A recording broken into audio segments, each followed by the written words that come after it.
Cool. All right. So if you're ready, we can jump right in. Yeah, let's do it. All right. Welcome, everybody. We are Bacon's My Podcast. This is What's Your Bacon in 7 Questions. Our guest today is Cera Gibson. Cera is a Salt Lake City native. She is a singer-songwriter, comedian. The new single, I Found God, from the new EP, Pinksoak, which is available now to stream everywhere, is out. Definitely check that out. It is awesome. Eclipse is out as well. That is an excellent video. That video was selected for the South by Southwest Film Festival. Last year, she partnered with Mind the Gap Festival, which is a platform uplifting women and minorities. On April 18th, she will headline a secular queer worship concert, reimagining hymns with a full choir, which sounds absolutely amazing that I want to hear about. Yes. So those are just a number of the things I picked up that I wanted to kind of spat out quick. But Cera, how are you? What's going on? And welcome to the show. Hi, thank you for having me. That was an amazing rundown, truly. Yes. I got to tell you should have looked at the text you sent this morning, because you had even more. I did. There was even more, dude, she's done all of this. Yeah. And I was like, oh, whoa, okay, cool. Oh, that makes me feel very accomplished. I love that. That's the condensed version. Yes, we did the I didn't want to embarrass you. You know what I mean? I'm a Leo. You can't. Fair enough. Awesome. Yeah, but I'm doing good. I mean, with that secular queer worship show, that is literally all I have been doing every single day, is working on that. Right now, I'm working on inputting lyrics for 20 different songs with sheet music. So it's an everyday grind, but I'm incredibly excited. It's all coming together. That just sounds like a huge undertaking. It's huge, yeah. Yeah. That's amazing. Is it so how long has that been going on? How many years running, or is it new, or is it because I've never heard of it. I don't know. No, of course. It's completely new. I just randomly got this idea last November, end of November. I played an acoustic show in this venue in Salt Lake called Church and State. And it's an old church that was turned into an event venue and a community center. And the acoustics were so insane and it's so beautiful in there. I was like, I want to sing with a choir in here. And then I was like, what if I put together a choir and sing in here? And so me and my creative partner, we put together a choir of 12 people, and we arranged almost 20 arrangements for a bunch of different songs, ranging from Judas by Lady Gaga to Christian Woman by Typo Negative. We even have straight up gospel songs in there. So there's an entire range. We wanted to cover the whole spectrum of faith and sacrilege and make it so amazing, non-religious. Yeah, thank you. That's awesome. Where okay, so if I wanted to see this somehow, or if I wanted to experience this somehow, and I am not in Salt Lake, how is there gonna be a way for people to check it out? Yeah, so I'm recording the entire thing. I'm recording all of the audio and the video, and so I'm going to put the entire set online once it's completed. Yeah. Awesome. Please let us know when that is, and we'll be happy to help you promote it as well. Yes. Oh, that would be great. For sure. Definitely will. I definitely In fact, actually, so this was supposed to come out in a couple of weeks. Mm-hmm. I'm gonna put it out this Wednesday. Okay. So this way people will know that it's happening on the 18th. Yeah. Okay, so we'll do that. Perfect. That's very kind. I built in a little bit of a buffer. So it'll be good. Wonderful. Thank you. Yeah, of course. It sounds amazing, and it sounds like something I want to hear. I can, judging by just listening to your music too, and we'll get into the 7 questions, but I just, when you said you went in and the acoustics are great and you just heard it and you wanted to sing with a choir, one thing I did notice listening to your music is everything that you do with vocals. You have a lot of harmonies, you have a lot of choir singing around kind of, I believe it's I Found God is almost all, it's almost all vocal. Yeah. Textures, vocal textures. Is that something that you've always been able to do? Is that what's the difference between the genesis of the song in your head and then when it comes out and how you hear it when it comes out? Do you hear all that at the beginning, or are you just kind of going through it and being oh, we can add this? That's a good question. No, I rarely hear all of that in the very beginning. With I Found God in particular, I wrote that at like 2 a.m. I literally, this is so funny. I accidentally hit a key on the keyboard that I wasn't trying to when I was writing a different song. And I was like, wait a minute. I love it. And so I'm like, let's derail this entire thing. Yeah. And I started doing that humming melody that's in it. That's like, with just like that bass note and snapping along with it. And I was like, I am obsessed with this. I recorded it real fast. And then I just started improvising the verse. And as I was building it, I just felt like I just want the vocal to be the main instrument in this, and then create a drop. And so I started stacking and stacking and stacking my vocals, ended up creating a drop that still has a lot of stacked vocals in it. And then I took it to my producer, and some of like the bigger instrumental elements, like the electric guitar at the end and stuff, he added with me. But no, I did not conceive of that to begin with. It started with just a bass note. And I that's love like that. how a lot of songs start. We've talked about song because we're both songwriters as well, and one of my kind of processes is I always try and write 2 songs at once. Cool. You know, and so I'm always like, if I get stuck on one, I think of one as my throwaway, right? So like when I get stuck, I just jump to the other thing and I start to try and just write there just to clear my brain. And a lot of times that'll happen where, you know, like it'll lead to just another thing, or, you know, I'll be like, oh, this just needs a chorus. Oh, well, I'll just take from over here. And Yes. it becomes this extra thing. Mistakes always become kind of like the better one of the two. You know, it's strange how those just kind of like they want to happen, so they manifest.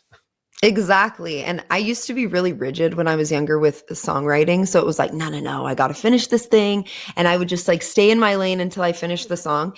But now I have probably like 300 fragments of songs that I've written. Right. And so I really just let it flow wherever it needs to go. So if that means I made a mistake and now it's inspiring an entirely new song, then that's where I want to take it. I just feel like it's so funny because I there's so many people that are like that are like, no, I need to see this through. I need to see this all the way to the end. And like, and for me too, it's kind of like you can't force the muse, right? Right. You can't. So I probably have, like you said, like 300 instrumentals sitting on hard drives all over my over my studio, and it's just like, hey, if it's not supposed to be finished now, you could always come back to it.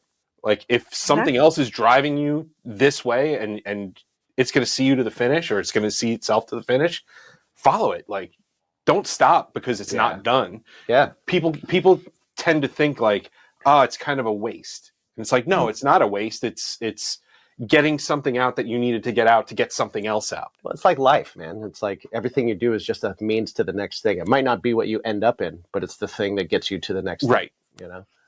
Exactly. I totally agree. I mean, I put out a song called Mad Dog in 2023. Yes.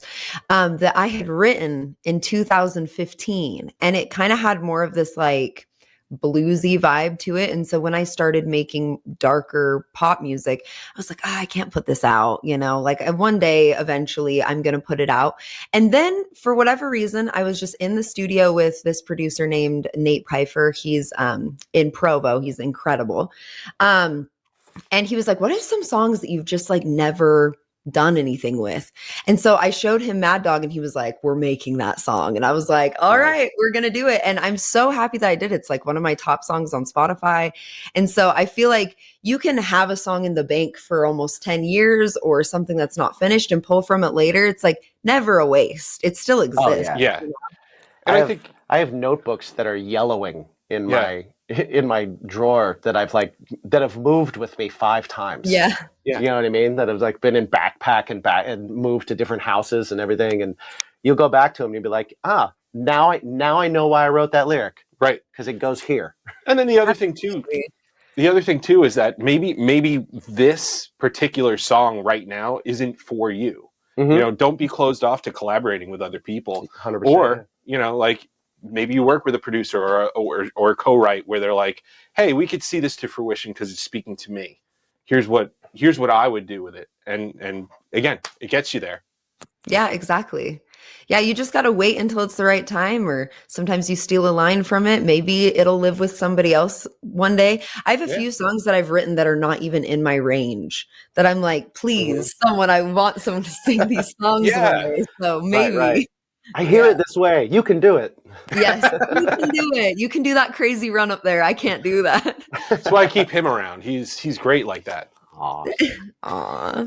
I have someone like that too. I do definitely hear I'm a singer too, and I have a habit of putting 7 or 8 vocal harmonies on a rock song and then taking away Mhm. afterwards. So when I hear all your harmonies, I'm just like, oh, she gets it. Your soul. No, it's great. My creative partner that I keep referring to, Sierra Ray, she's in my band. She does backup vocals and bass and keys and all sorts of things. Nice. But I have always been a huge fan of harmonies and vocal stacks and everything. But this woman has perfect pitch. She has like the most attuned ear that I have ever experienced in my whole life. Nice. And so I'll do these whole stacks of harmonies. And she's like, okay, wait, I hear something in between these two.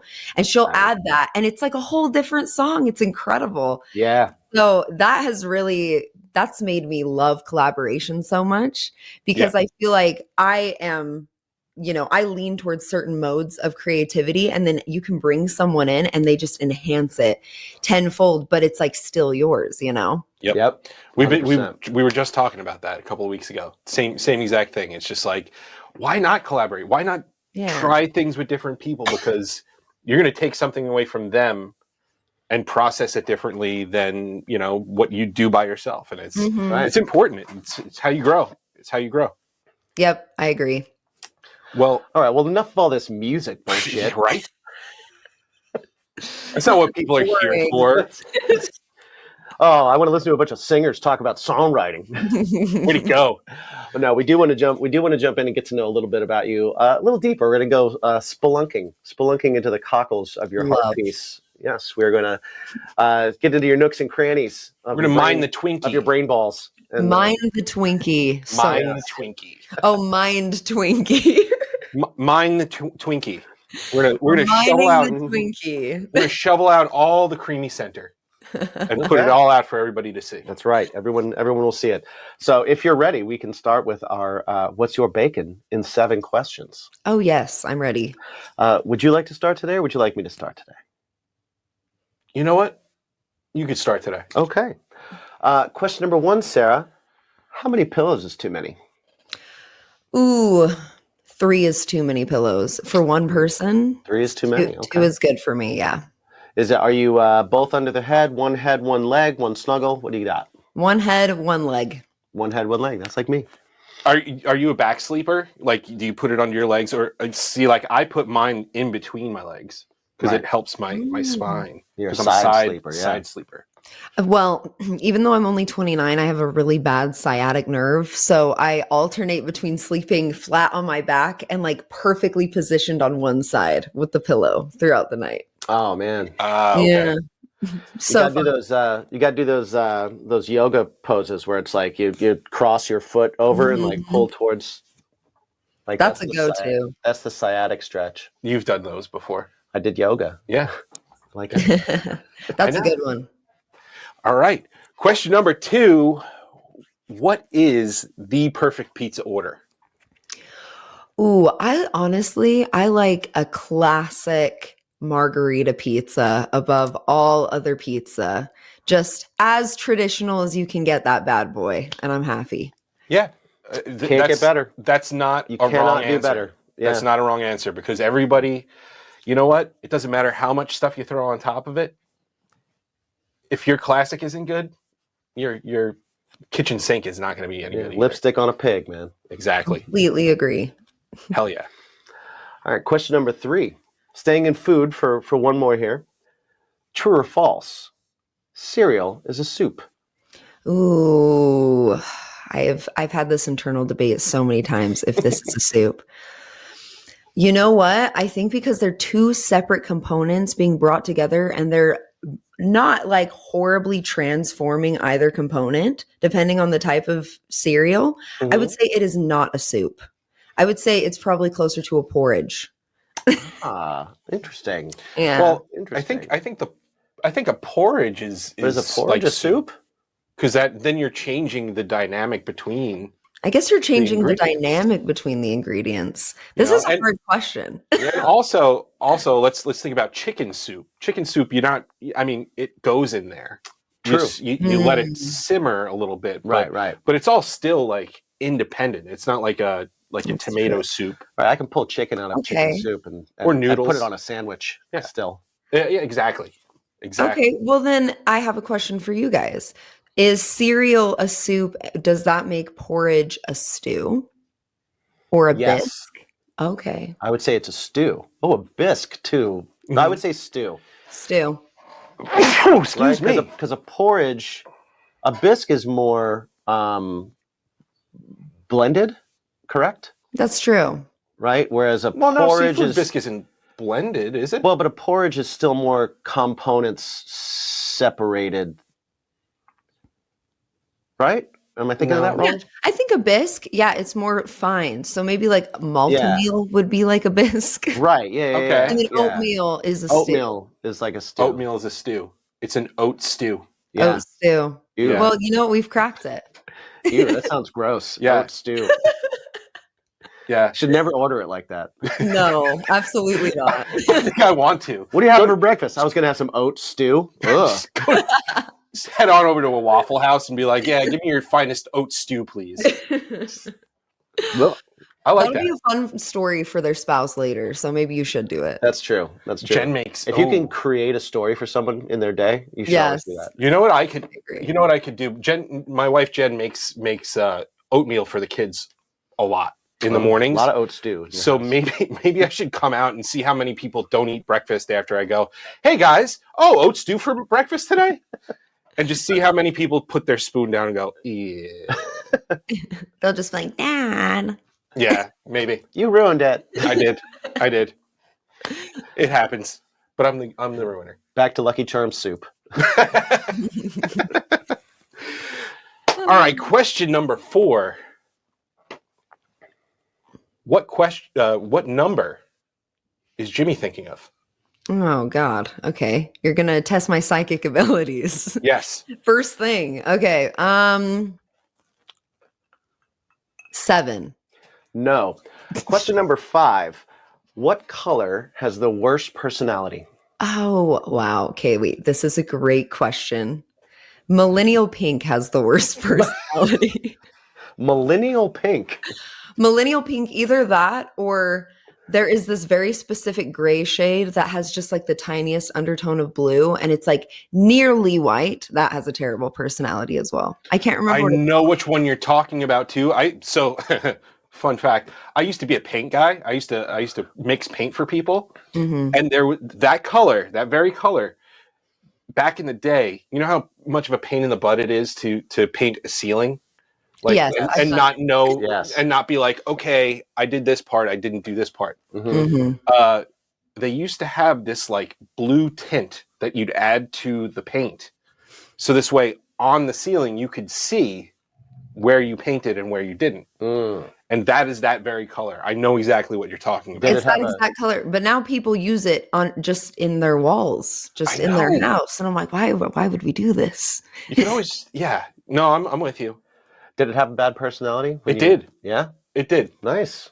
It has It- bad vibes, so I appreciate that. Now, millennial pink. I don't know what that is. Is that the pink we're using? I hope not. No, that's actually my favorite color of pink that you have there, Okay, and it's okay. like kind of close to what I'm wearing. I was going to say, you're also wearing, yes. Yes, no, I love a bright neon, very saturated pink. Millennial pink is that kind of like mauve-y pink, but it's Oh. like in between mauve and baby pink, but it's like really, really pale, and it's usually paired with like the exact same golden circle mirror from Target. And I just feel like it has zero zuzz, Yeah, there's no Riz on that one. no riz on that color. Yeah. No, you know what? You know what's a gross word? Mauve. Mauve, yeah. That's Yeah, mauve. I also hate when people say mauve. I'm like, this has to cease immediately. Yeah, I don't I like that agree. either. Mauve? Yeah. Mm-mm. You Yeah. just shut your mouth with that.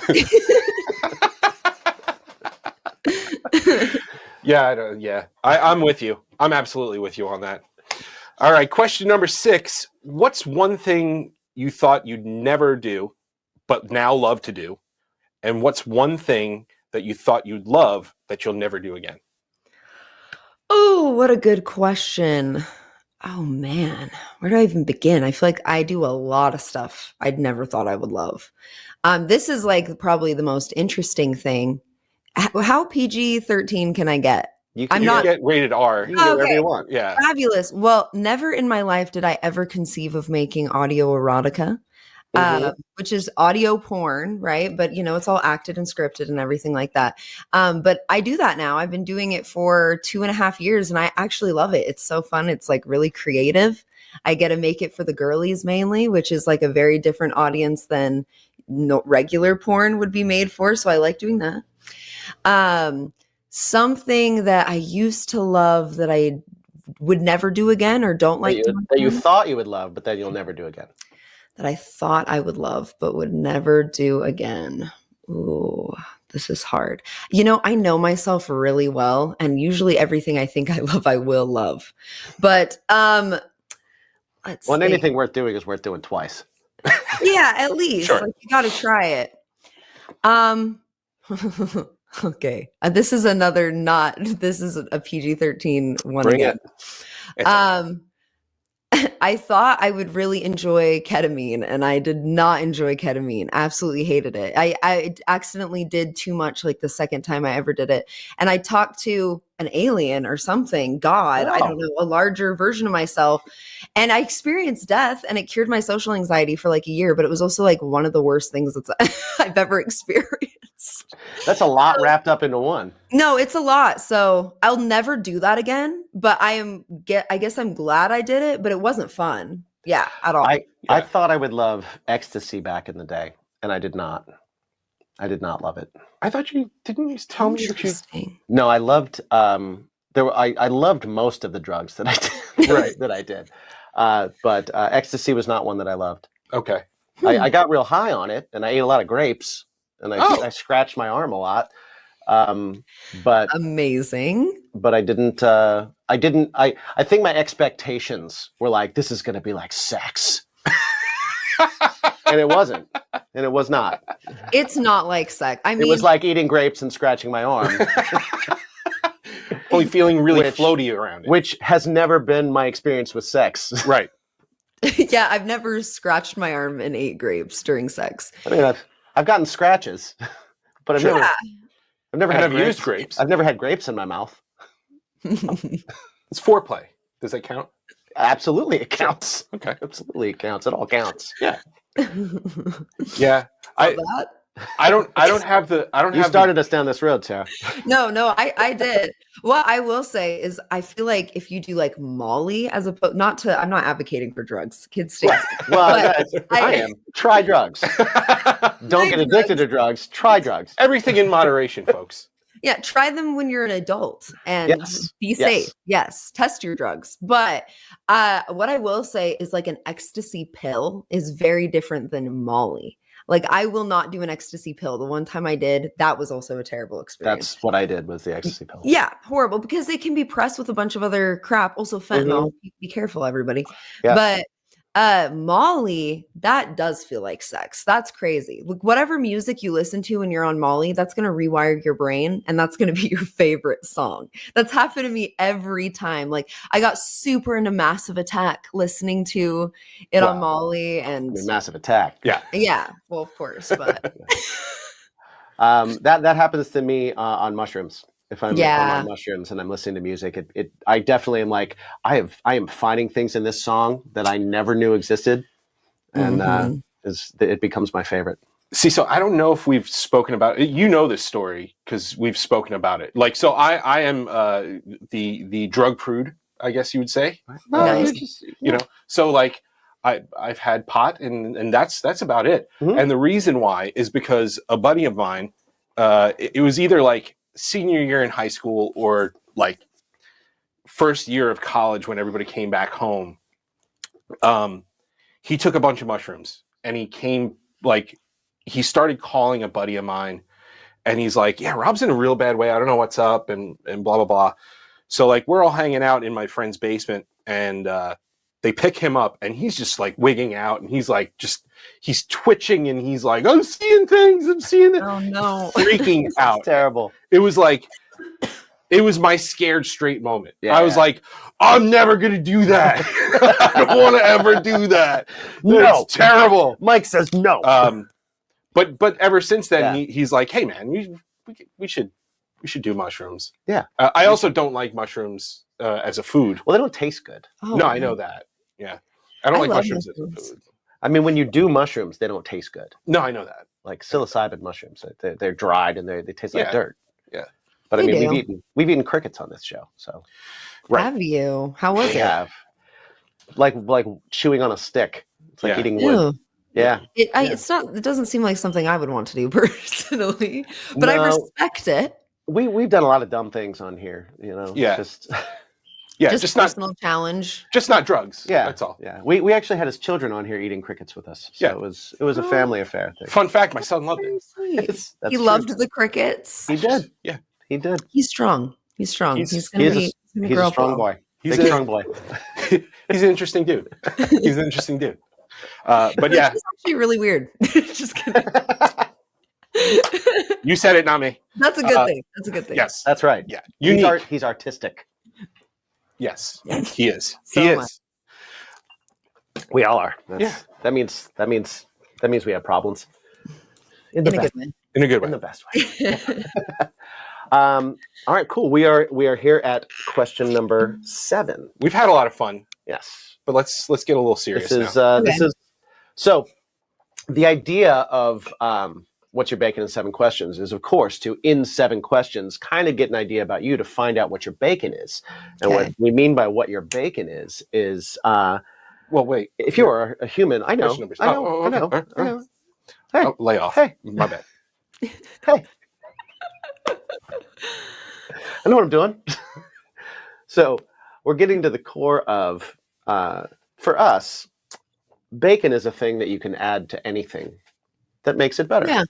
Right? True.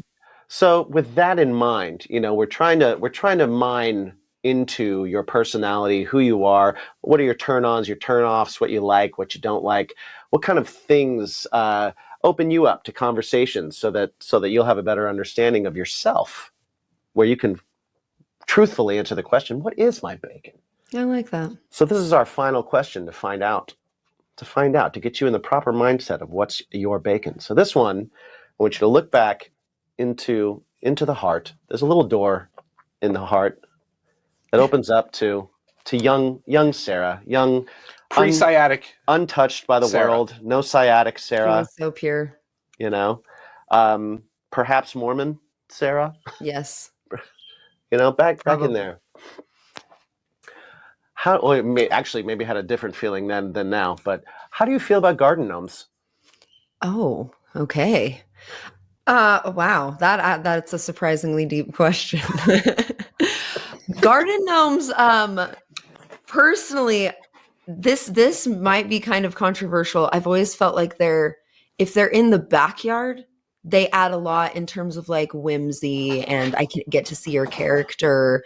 If they're in the front yard, there's something about the personality of someone who puts an excessive amount of garden gnomes in the front yard that intimidates me a little bit. I don't know what I'm walking into. Let me Sarah, tell you shut the something. fuck up for a second, because you just blew my mind. This is I was literally just going to say this. Like, that has never been brought up. We have done Ever this, before. We have done like 400 of this show, And that's not an exaggeration. We've literally done like 400 of these. And And that's no never one come up. has ever brought up backyard versus front yard, Holy shit. mullet versus bangs. Well, that's exactly. Holy Like, shit. Garden gnomes in the front yard are the micro bangs of like yard scenery and decor. Wow, Yeah. I don't even know how to deal with that. But I mean, it's like, that's It makes so much sense. that's a wrinkle we've never explored. And Yeah. it's, wow. Sarah, I'm floored. See, I opened up you to your bacon. You did. You did. Damn it, Sarah. Wow. Now, Son of a bitch. how, when is when is up front excessive? Yeah. How many? I think you can have like a pair of garden gnomes, or if they're the really little ones. I knew this woman that had like a little koi pond in her front yard, which also very bold to have a koi pond in your front yard. Front yard, yeah. Yeah. Front yard. But she had a koi pond in her front yard, and she had like a bunch of mini gnomes, and they had like a little habitat. And they were all in there, and I thought that was really cute. But when we're talking about like full size gnomes, I think you can have like 2. And then once it goes beyond 2, it's like, okay, we have one for either side of the door. And then now what are we doing? We're creating a community. What are we trying to say with these garden gnomes? What can I expect from someone who is trying to say something with garden gnomes? Yeah. That's incredible. I actually think so. So we've had a guest come on, and she kind of opened us up about, she found cause of for concern if there's only one garden gnome, right? I said before, that's how you know where their keys are. Right. You want to get into that house. That's real. Or like a weirdly placed rock. Their keys. Exactly. Yeah. But a rock that's just perfectly gray. Right. Evenly painted. But then she said, if you have a bunch, then they're cultivating community. And I was like, oh, wow. Because our normal little workbook here. Yeah, we had an idea. Now it's shot like to shit. One, it's, you know what? Just like everything in life, we have to evolve. We have to evolve. But it used to be where it was like, okay, 1 to, what was it, 4? 1 to 4. This person has a story. Yeah. Okay. 4 to 7. They've lived a life. Yeah, they've lived a life. Yeah. 4 to 7. Okay, they've got stories, but check your exits. Yeah, keep your back to a door. Right. I would fully agree with that. Unlock a window, Anything over 7 are bodies buried on the property. That's a Gacy porch. Absolutely. No, I would say anything above 7 is definitely a sign of deep mental illness. Not to be judgmental, but no, that's judgmental. That's okay. No, it is judgmental. Absolutely, I am judging. But it's fair. We're all judging.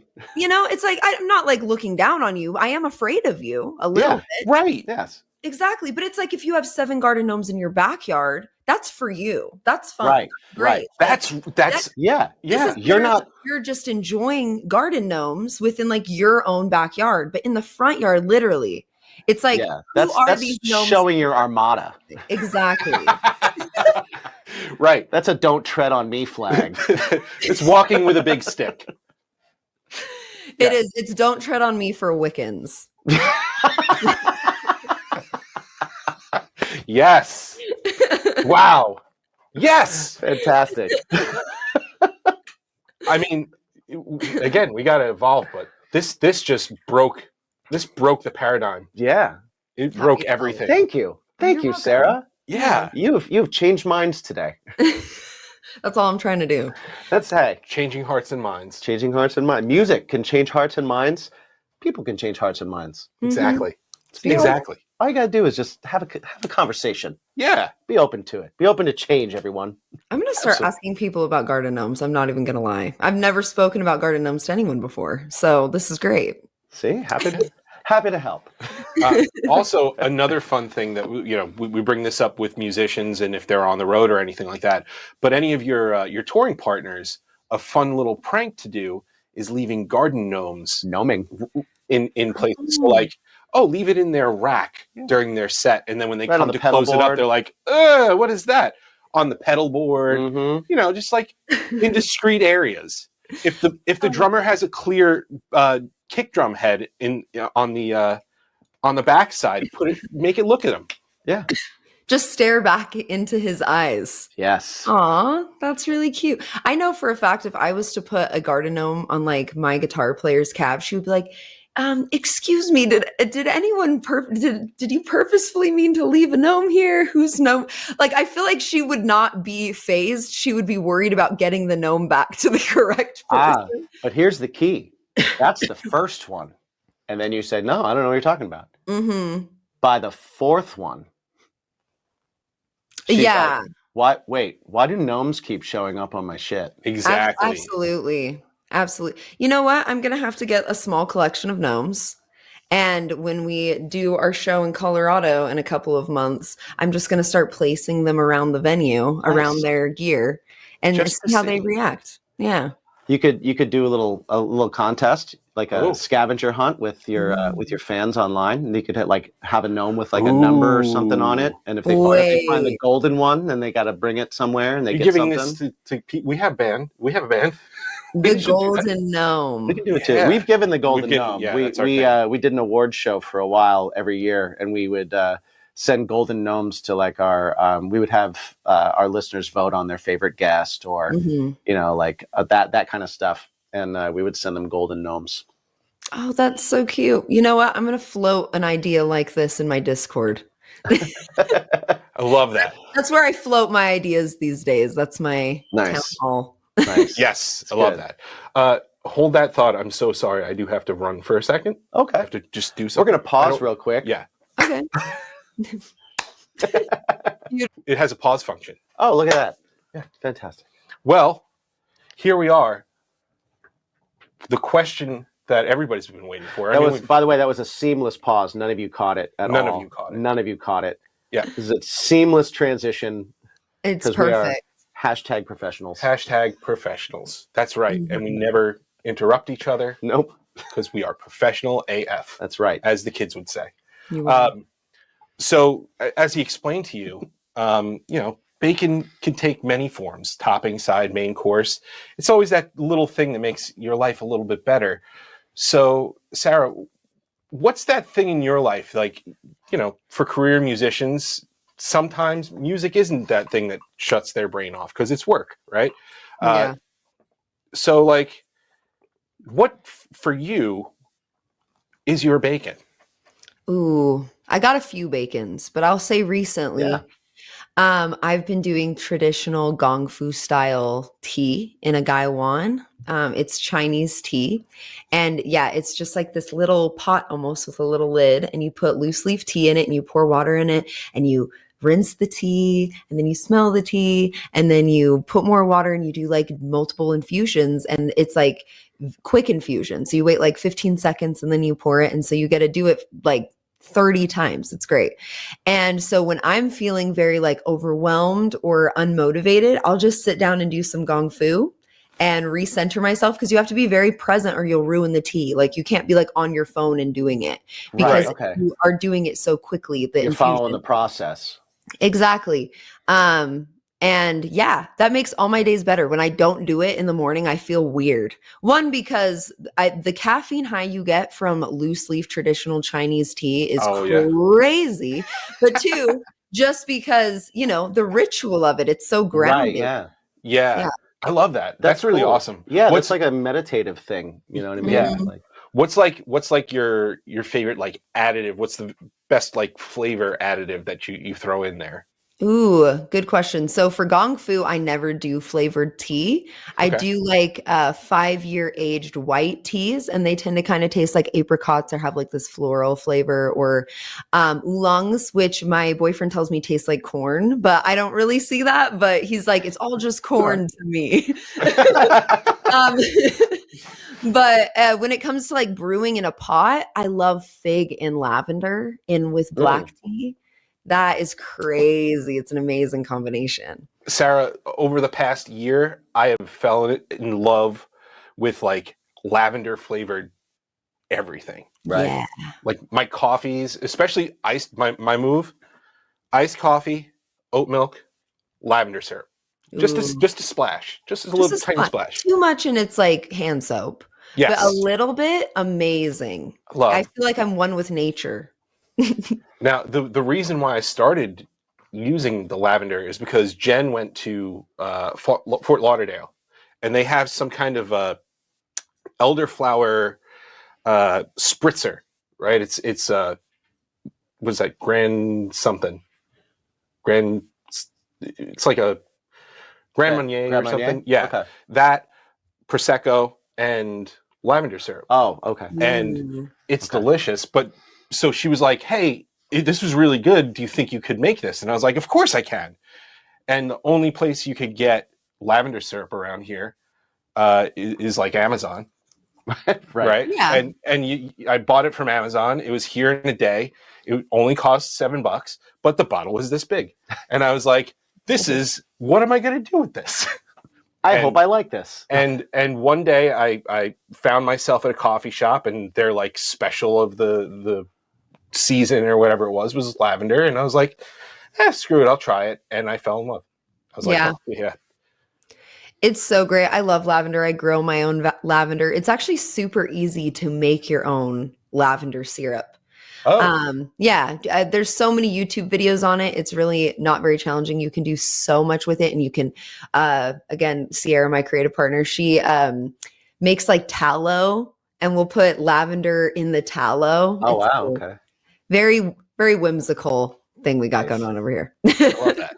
Did you have to like, because I know some of those teas are very drying. So for a vocalist, did you have to kind of like pay attention to what, like, okay, what's going to dehydrate me versus what's going to be okay to kind of drink? Or did you pay attention to that at all? Or are you just kind of like, nah, it's my ritual, it's my drink, it's my thing, I'll deal with it?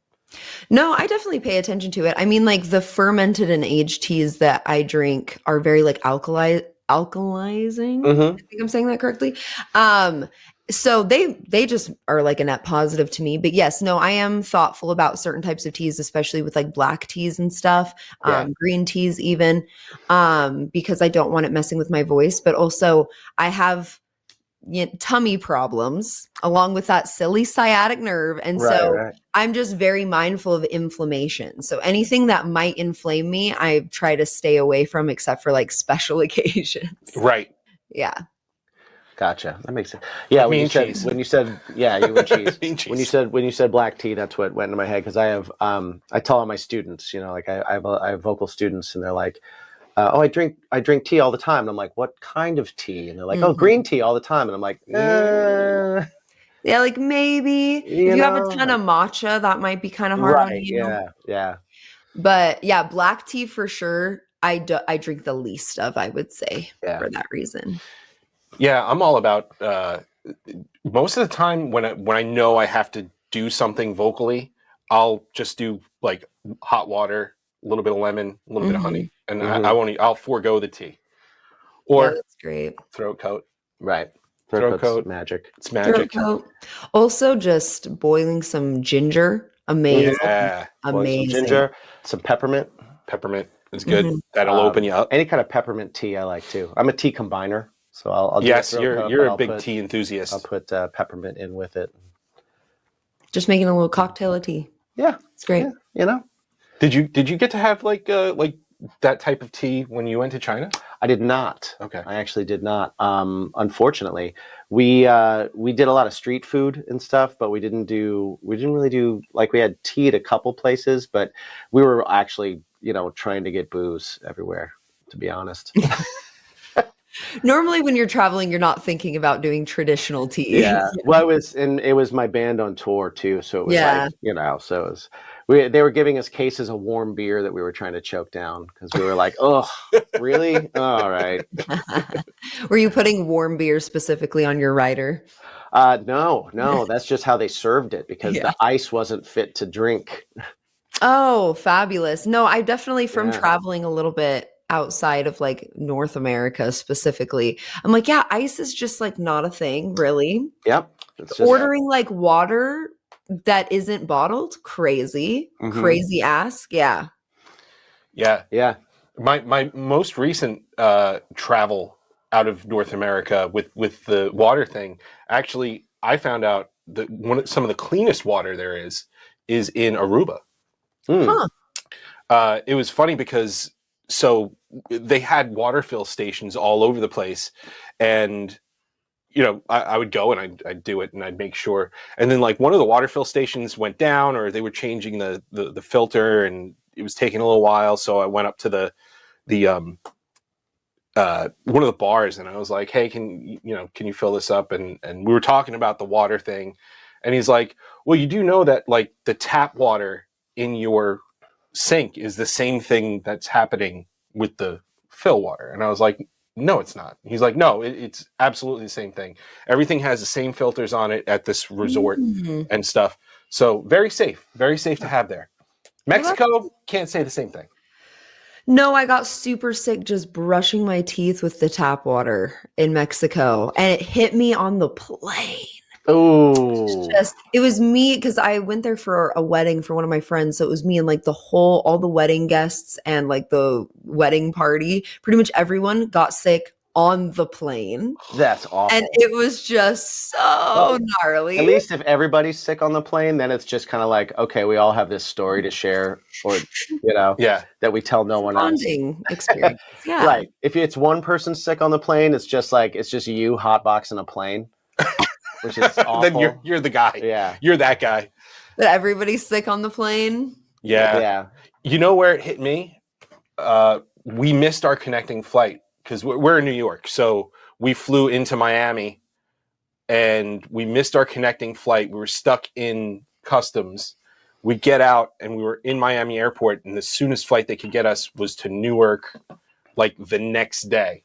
Okay. So we had to spend the overnight, and it hit me overnight sleeping on the floor at the airport. Oh, That's and it was bad. not good. that's a rough spot to be. But it actually stuck with me for a little while. Like, did you have residual for like months? Because I did.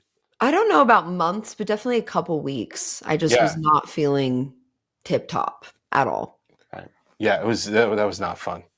That was not fun. No. That's terrible. On the floor in the airport's already one of the worst places I can imagine. Like sleeping, but also being sick. I went to Denmark recently for like a writing project, and I was getting over being sick at the airport, and I had like, oh my God, the travel day was like 16 hours. And I was at the airport, like not enough sleep because I'd been sick, just fighting for my life. Me and Cera ended up like paying to be in a lounge just so I could sit in like a comfortable chair and just be in the position. That is the worst place to not feel good. Yeah. Truly. Yeah. So you said you went to Denmark. Like it was so funny. Like probably like 2 years ago is when I found out that a lot of like the big, huge main pop writing comes out of like Denmark and Sweden and areas like that. Do you find yourself like in those areas often at all, or are you like planning on going back to do anything work with those people anymore? Yeah, well, it was actually very specific. So I would say no, I'm not finding myself writing with people from that area very often, though that would be great.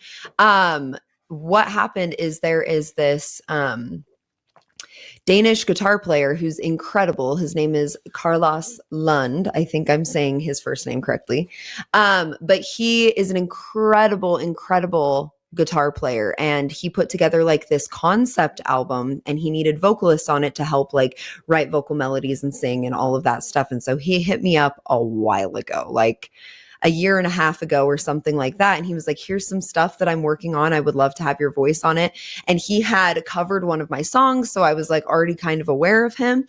And I was like, wow, this is unlike anything I have literally ever heard. It's almost kind of like a rock opera, to be honest. Cool. That's And awesome. so I was trying to work on it like long distance, but I have so much going on all the time that I was having such a hard time just like sitting down and getting it done with everything else that I have. So I was like, okay, come to Jesus moment. I either can't do this project, or I'm just going to have to come out to Denmark and do this project because I have to be in the same room as you, or I don't feel like it's going to get done. And he was like, yeah, you can come out. And I was like, hell yeah. Nice. And so I went out there, I brought Cera. We wrote 3 songs together, recorded them, and made music videos for them in 1 week. Wow. I think that's going to come out in July. Yeah. That's awesome. That's awesome. It was dope. It was so cool. It was so cool. What a cool experience. Mm-hmm. That had to be one of those moments where you were just kind of like, all right, well, I have to do this. Oh, Yeah. yeah. Like, when am I going to get this? When am I going to get this again? Right. You know, like. Well, it's funny. My boyfriend was like, you're going to go to Denmark amid all of this. I'm like, when do I get to go to Denmark and write on a rock opera? Like, when is that going to happen again? Exactly. Yeah. So I had to, you live one life. There's it was crazy, but insane. I doubt I'll do anything like that again, but I'll get to do something else unique one day, You do a lot of unique stuff. That's really cool. Do you just kind of like, what's your mindset? Like, do you go through and you're just kind of like open to things so when you see an opportunity, you just kind of let yourself gravitate towards it?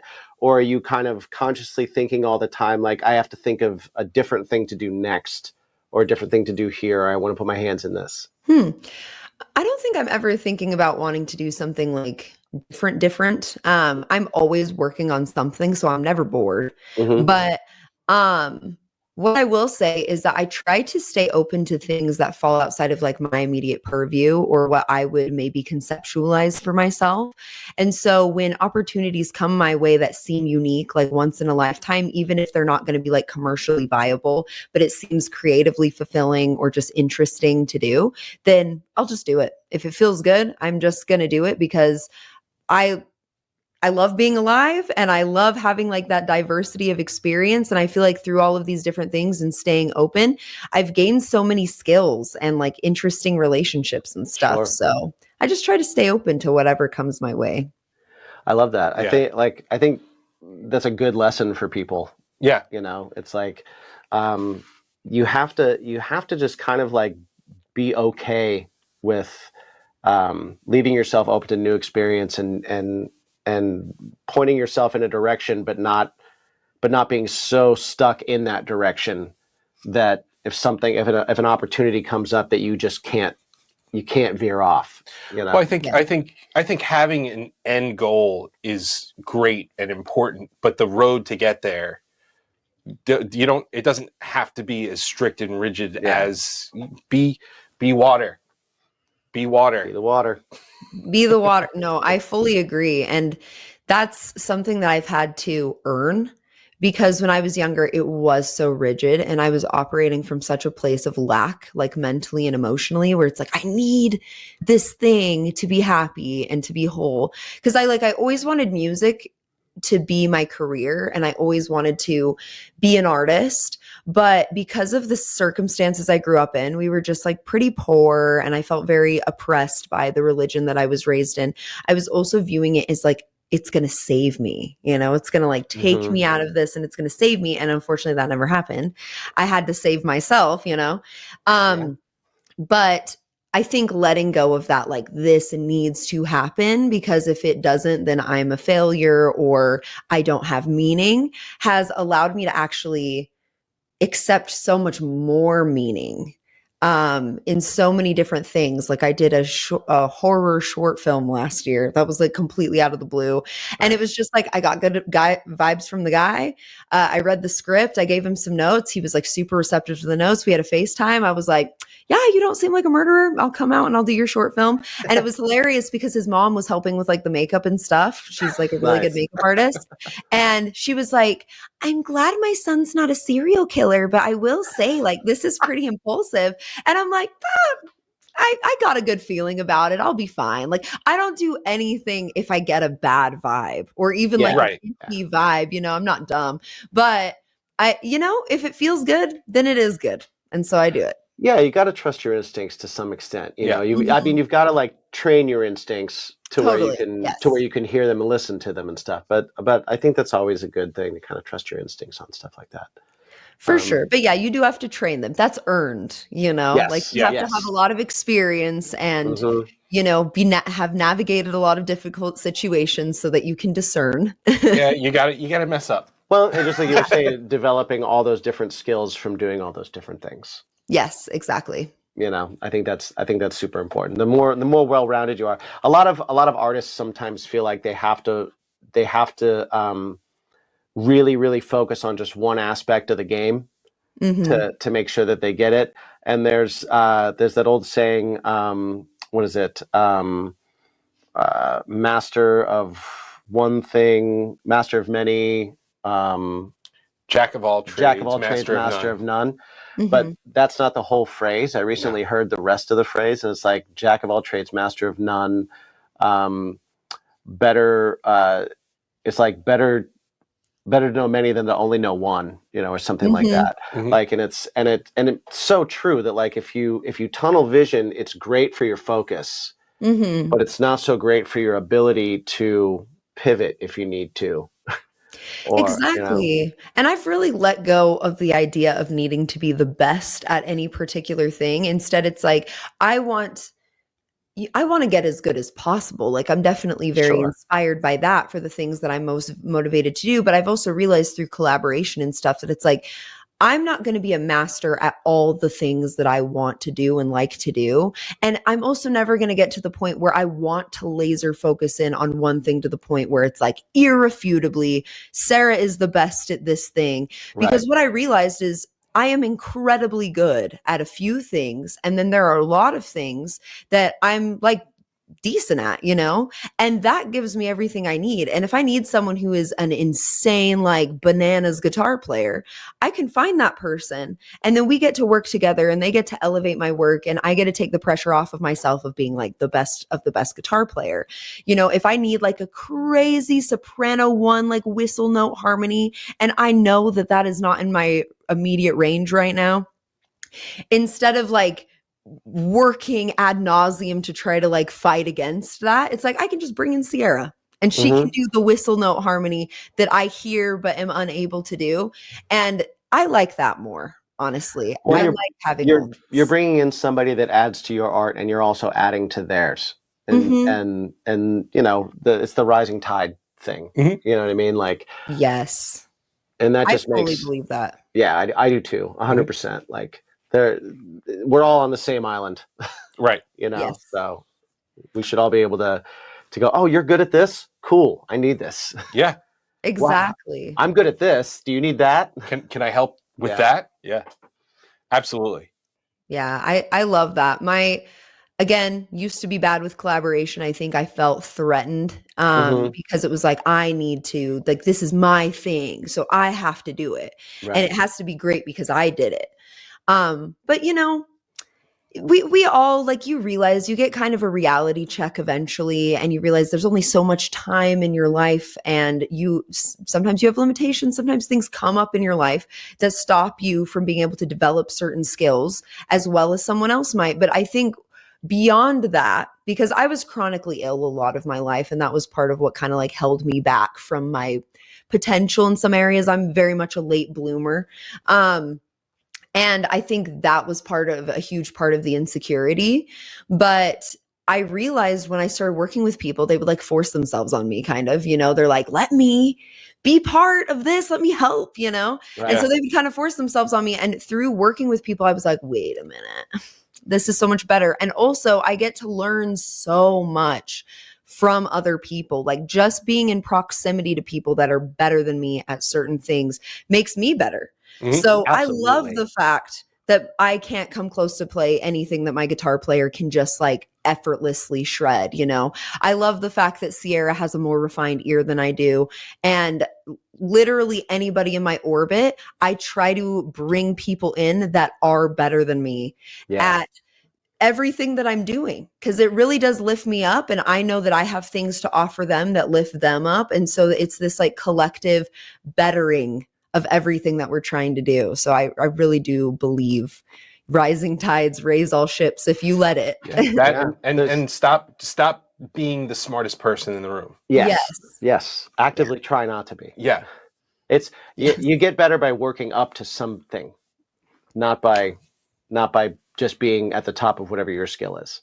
Yep. I agree. Yeah, you don't, if you're the best, smartest person in the room, you're not growing anymore. Like, unless you're doing Right. that as like a mentorship role, which you can totally get something out of, Sure. then it's just you're having like a nice little ego fest by yourself. And I just don't see any value in that. I'm trying to get bigger and better and smarter, more humble, you know, Mm-hmm. If all you're of the it. smartest person in the room, you're probably in the wrong room. Yes, agreed. Yeah. Yeah. I agree. So lift someone up to your level, and then both of you go to the next room where you're both the dumbest. Yeah, agreed. Absolutely.